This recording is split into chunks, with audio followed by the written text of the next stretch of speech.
അൽഹംദുലില്ലാഹി റബ്ബിൽ ആലമീൻ അസ്സലാത്തു വസ്സലാമു അലാ അഷ്റഫിൽ മുർസലീൻ വഅലാ ആലിഹി വസഹ്ബിഹി അജ്മഈൻ അമ്മാ ബഅദ്.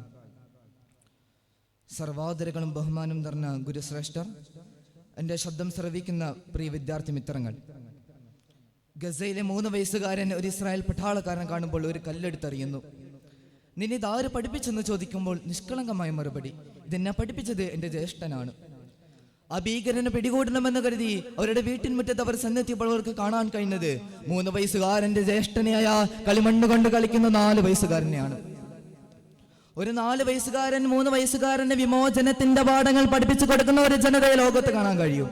അതാണ് ഫലസ്തീൻ. സൈനിസത്തിന്റെ സൈനികാധിനിവേശം എന്ന പ്രത്യയശാസ്ത്രം ലോകത്തിനു മുന്നിൽ ഗസയിലെ പിഞ്ചു കുഞ്ഞുങ്ങളുടെ ബാല്യം കവർന്നെടുത്ത് അവരെ പോരാളികളാക്കി മാറ്റുമ്പോൾ ഗസ എന്നത് ലോകത്തിനു മുന്നിൽ വലിയൊരു ചോദ്യചിഹ്നമായിരുന്നിരിക്കുന്ന ഈ കാലഘട്ടത്താണ് ഗസ ലോകത്തിന് നൊമ്പരം എന്ന വിഷയം നാം ചർച്ചക്കായി എടുക്കുന്നത്.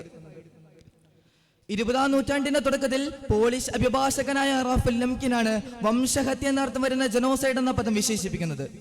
അത് ജൂതന്മാരുമായി ബന്ധപ്പെട്ട ഹോളോകാസ്റ്റിന്റെ പരിസരങ്ങളിൽ നിന്ന് ഉയർന്നു വന്ന വാക്കാണെങ്കിൽ പോലും ഇന്ന് സൈനിസത്തിന്റെ ക്രൂരതകളുമായി ചേർത്ത് വെക്കുമ്പോൾ മാനുഷിക, സാംസ്കാരിക, സാമൂഹിക ഉന്മൂലന അജണ്ടയായി പ്രതിഷ്ഠിക്കുന്ന ബഹുതല സ്പർശിയായ വംശീയ പ്രത്യയ ശാസ്ത്രമായി മാറിയിരിക്കുന്നു എന്നതാണ് സത്യം. ഇസ്രായേലിന്റെ കിരാത വാഴ്ചകൾക്കെതിരെ പ്രതിഷേധിച്ചതിന്റെ പേരിൽ മാത്രം ഒരു കൂട്ടം ജനതയെ കൂട്ടക്കൊല ചെയ്ത കഫർ കാസിനെ കുറിച്ച് നമ്മുടെ ചരിത്ര പുസ്തകങ്ങൾ മറന്നുപോയിട്ടുണ്ടാകും. എല്ലാ വേദനയും സഹിക്കാൻ വയ്യാതെ ലെബനോണിന്റെ അഭയാർത്ഥി ക്യാമ്പുകളിലേക്ക് അഭയാർത്ഥികളായ പോയ മനുഷ്യരും തിരഞ്ഞുപിടിച്ച് ഏരിയൽ ഷാരോണിന്റെ നേതൃത്വത്തിൽ 3500ഓളം മനുഷ്യർ കൂട്ടക്കൊല ചെയ്തു. എന്നിട്ടും മതി വരാതെ തുറങ്കിലടച്ച് കൂട്ടക്കൊല ചെയ്ത അസബ്ര ഷാത്തിലെ കൂട്ടക്കൊലയെ കുറിച്ച് ഒരു പക്ഷെ നമ്മൾ മറന്നുപോയിട്ടുണ്ടാകും.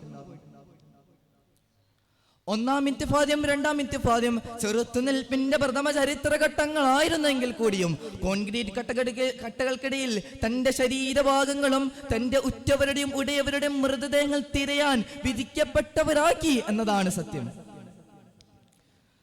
ഹിരോഷിമയുടെയും നാഗസാക്കിയുടെയും ദുരന്തകാലത്ത് ജപ്പാനിൽ അധ്യാപകർ അവിടുത്തെ വിദ്യാർത്ഥികളോട് പറഞ്ഞു കൊടുക്കുമായിരുന്നു, പ്രിയപ്പെട്ട വിദ്യാർത്ഥികളെ, നിങ്ങൾ ആറ്റം ബോംബിന്റെ റേഡിയേഷൻ പ്രസരണം മൂലം നിങ്ങളുടെ മുഖങ്ങൾ പൊള്ളലേറ്റ് അടർന്നുകൊണ്ട് നിങ്ങൾ നിലവിളിച്ച് ഓടുന്ന സമയത്തുണ്ടല്ലോ, നിങ്ങളുടെ പേര് ഉറക്കെ നിലവിളിക്കണം കേട്ടോ. എന്തിനാണ്?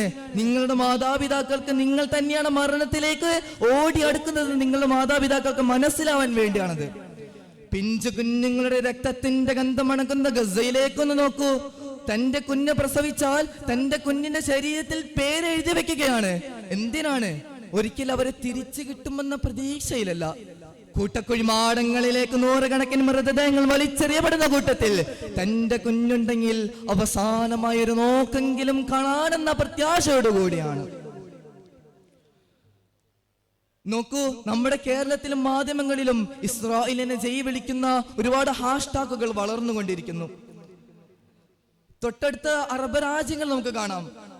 അവരോട് വമാലക്കും ലാ തുഖാതിലൂന ഫീ സബീലില്ലാഹ് എന്ന ആയത്ത് ഓതി കേൾപ്പിക്കുകയല്ല, നമുക്ക് വേറെന്ത് ചെയ്യാനാ? ബാൽഫർ പ്രഖ്യാപനം, ട്യൂഡ ഹർസലിന്റെ ജൂതരാഷ്ട്ര സിദ്ധാന്തം തുടങ്ങി വെച്ച അധിനിവേശം നാളിതുവരെ കടന്ന് ഗസയും റഫയും തുറന്ന് ജയില് പോലെയാക്കി മനുഷ്യരെല്ലാം അവിടെ അടിച്ചൊതുക്കിയതിനു ശേഷം പിന്നീട് ഈ ജീവിക്കാനുള്ള കൊതിക്ക് വേണ്ടി, ഒരു നേരത്തെ അന്നത്തിന് വേണ്ടി അവർ പലായനം ചെയ്തു പോകുമ്പോൾ അവർക്ക് മേലും ബോംബാക്രമണം നടത്തുന്ന ഈ പ്രക്രിയ വിശേഷിപ്പിക്കാൻ നമ്മുടെ പദാവലികളിൽ വംശഹത്യ പദം മാത്രമേ ഉള്ളൂ എന്ന് ഞാൻ അത്ഭുതപ്പെട്ടു പോവുകയാണ്. ഞാൻ അവസാനിപ്പിക്കുകയാണ്. അതുകൊണ്ട് നിങ്ങൾക്ക് എഴുതാൻ കഴിയുമെങ്കിൽ നിങ്ങളൊരു ദർവീശോ കനഫാനിയോ മാത്രമാകുക. നിങ്ങൾക്ക് സമരത്തിൽ പങ്കുചേരണമെങ്കിൽ നിങ്ങളൊരു റാച്ചൽ കൂറിയും ഹെഡ്വേർഡ് സയ്യിദും അറഫാത്തും മാത്രമാകുക. ചിന്തകളുടെ നെരിപ്പോടുകളിൽ ഒലിപ്പിച്ചില്ലകൾ പുകക്കുക. എല്ലാത്തിനുമുപരിയായി നിങ്ങളൊരു ഫലസ്തീനി തന്നെയാകുക. അതിനപ്പുറം എനിക്കൊരു ന്യായം ഇല്ലട്ടോ. ഇത്രയും പറഞ്ഞുകൊണ്ട് എൻ്റെ പ്രസംഗം ഞാൻ അവസാനിപ്പിക്കുന്നു. അൽഹംദുലില്ലാഹി റബ്ബിൽ ആലമീൻ. അസ്സലാമു അലൈക്കും വറഹ്മത്തുള്ളാഹി വബറകാതുഹു.